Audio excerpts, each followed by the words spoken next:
Pole positioning, the race to own the top of the world is on, and the prize is vast oil reserves. But what effect will this have on this climatically sensitive spot? This is Inside Story.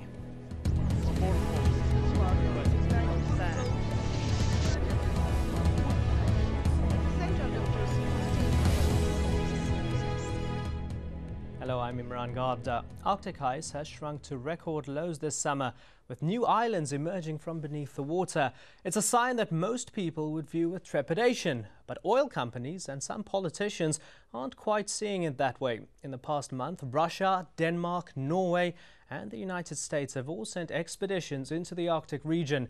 Canada recently completed a massive military exercise in its icy north and announced it is expanding its military presence there. As Lucy Ashton explains, the Arctic is getting warmer, but its politics is just about to get much cooler. A Russian sub dives deep under the Arctic ice to plant a flag beneath the pole. It was an eye-catching, if romantic, stunt that has no bearing on who actually owns the sea, but it sent a chill all the way to Washington. The Russian mission has caused an unseemly scramble by its Arctic neighbours to send their own missions northwards into the waters about the pole. All the Arctic travellers are there to try and prove their claim to great chunks of the Arctic ice and whatever lies beneath. Key to the issue is the Lomonosov Ridge, a great underwater mountain range that runs beneath the pole. All the missions are trying to find out if that ridge is connected to their continental shelf. The law says a country owns the sea up to 200 miles off its coast. It can extend those rights if the seabed is geologically connected to its territory. Canada is also eyeing the melting of polar caps. The thaw will open up the disputed Northwest Passage, cutting 2,000 miles off the shipping route between Asia and Europe. But oil is chiefly what's driving this race. Previously untapped reserves are now profitable because of the high barrel price. And though it will be some time before oil flows from the ice and the world warms enough to free the Arctic seas, all sides seem to be preparing for a political freeze. So if it's all about hydrocarbons, exactly how much are we talking about? The region is believed to contain around a quarter of the world's undiscovered oil and gas reserves. With oil at $70 a barrel, the rewards of such a discovery could be huge. A survey by one British energy firm last November said the Arctic basin is home to some 233 billion barrels of oil. That's almost as much as Saudi Arabia's proved reserves. Whilst others doubt this, there are no signs of competition abating. An updated US geological survey of the region is due out next year. Russia plans to submit a renewed claim to Arctic territory when the relevant UN Commission meets in 2009. Canada and Denmark are expected to lodge similar claims. Well, now we're joined by our guest in Toronto, Canada, Robert Volterra, an international lawyer specializing in territorial disputes. In New York, Andrew Revkin, an environmental correspondent with the New York Times. And on the phone from Geneva, Switzerland, Andre Reut, a journalist with the Vestia daily newspaper. Gentlemen, thank you very much for joining us. Mr. Revkin, if I could start off with you first, sir. Firstly, is the Arctic the new energy frontier? Well, it sure looks like it is an energy frontier right now. It's actually not even a future event. In the Barents Sea, for example, Russia and Norway are getting a little bit more intense about shared oil and gas resources. They're doing great expansions of exploration around there.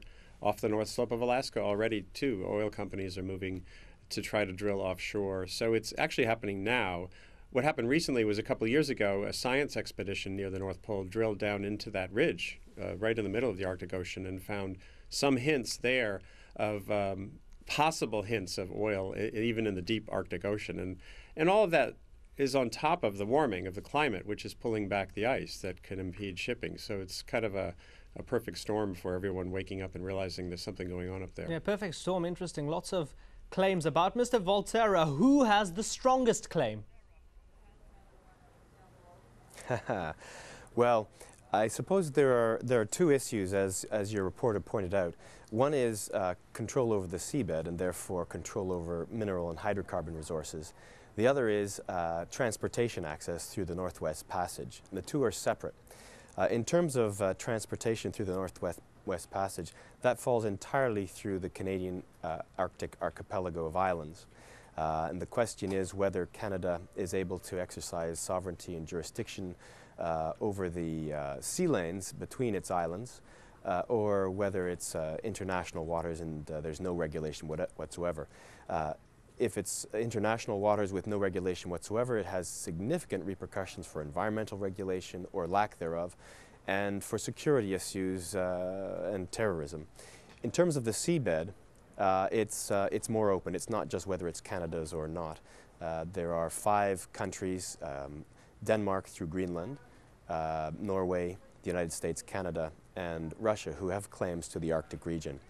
Russia's claim to that region was submitted to the relevant UN body, the CLCS, in 2001, and it was not accepted. And the recent submarine dive was an attempt to comply with the law and get more information and data about the Lomonosov Ridge. Russia claims it goes from the Russian continental landmass out, but Greenland and Canada claim it comes from their landmasses and head out. So it's not an entirely certain legal situation. Let's touch on the Russian viewpoint for a second now. Artur Chelengarov, the Russian explorer and politician who planted the flag so provocatively, has said, quote, "The Arctic is Russian. We must prove the North Pole is an extension of Russian landmass. Mr. Reut, it leads one to believe that Russia has almost made up its mind and is now looking for evidence to match that assumption. Is that right? It is not very good that that question become just a political. It's mostly scientific question, and the Russian position is that we just have to make a legal scientific research, and after that, in few years, this question will be solved, maybe on scientific conferences and some other things. But do you agree with Mr. Chelengarov, Mr. Reut? Do you agree with Artur Chelengarov's statement? You just told that Mr. Chelengarov is a politician, not just a scientist, and that is why you can think about his position not as a position of scientist, and of course you should remember that. Please go on. Hello, and if we tell about our perspectives on Arctic resources, no one can now come there and take that oil and gas from under the sea. Just imagine it, 6 kilometers under the sea, and the ice up there. No one has enough technologies to get it now. It's a question of many years. And of course, it's not very good that it now becomes the most important political problem between different countries of our planet. Mr. Volterra, from the international law perspective, I've got a quote here from Michael Byers from the University of British Columbia, who has said that the world should, quote, celebrate that Russia is working within the framework of international law. Do you agree? I agree entirely, and I have to say Michael Byers is a good friend of mine. I live over in England, but he did his graduate work at the University of Cambridge when I was on the faculty there, and he's absolutely right. What's happening has caught the attention of the world, but all of the countries are operating within international law. The whole submarine expedition was a private enterprise, and in terms of why it garnered so much attention and why they did the publicity stunt, you have to keep in mind they were carrying two businessmen tourists who'd paid multi-millions of dollars to go on the dive, and I'm sure they're very happy to be part of the news. But what Russia was trying to do was get more scientific data to support its claim to the continental seabed up there under a treaty that's called the United Nations Convention on the Law of the Sea. So apart from the little stunt of the flag, what Russia is trying to do is show that its claim falls within the existing legal entitlements of that convention. And Canada and Denmark, Norway, they're all doing the same thing in relation to the ownership over the seabed. The odd person out is the United States, which has not ratified and therefore is not a party to the Law of the Sea Convention. Why do you think that why do you think U.S. senators are against ratifying the law? Why do you think they're against it?